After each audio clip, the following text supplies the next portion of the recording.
ስለ ሙሴ ሰለሞን እናወራለን በዚህ ቪዲዮ። ከዛ በፊት እችን የባንክ ስሊፕ ደምሩልኝማ። 220 ሺህ ብር፣ 220 ሺህ ብር፣ እንደገና 220 ሺህ ብር፣ 110 ሺህ ብር፣ 43300 ብር፣ 30 ሺህ ብር፣ ጠቅላላው አራውንድ ወደ 800 ምናምን ሺህ ብር ሆነ። ስለ ድምሩ አይደለም፣ ብሩ እንዴት እንደመጣ ልንገራችሁ።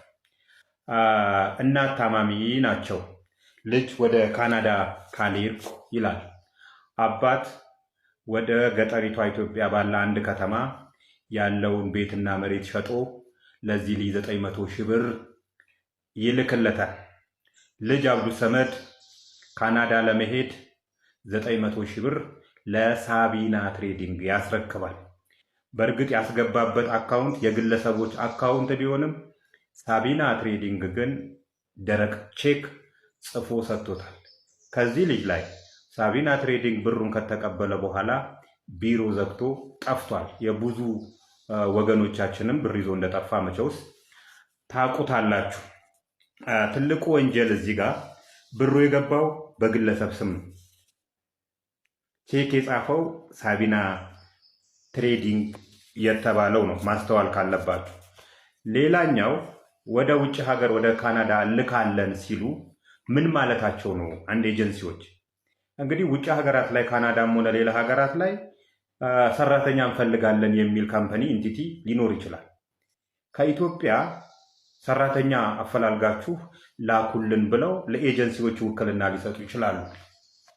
ትምህርትም ከሆነ እንደዛው የሆነ የትምህርት ተቋም የሆነ ሀገር ላይ ያለ ኢትዮጵያውያን ትምህርት ፈላጊዎችን አፈላልጋችሁ ላኩልን ብለው ውክልና ሊሰጡ ይችላሉ።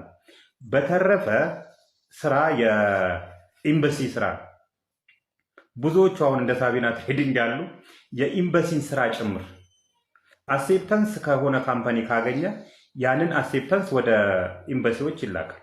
ኤምባሲዎች የራሳቸውን ማጣራት አርገው ሰርቲፊኬቱን ይሰጡሃል። እንትንን ቆርጠህ ትሄደህ መሄድ ትችላለህ።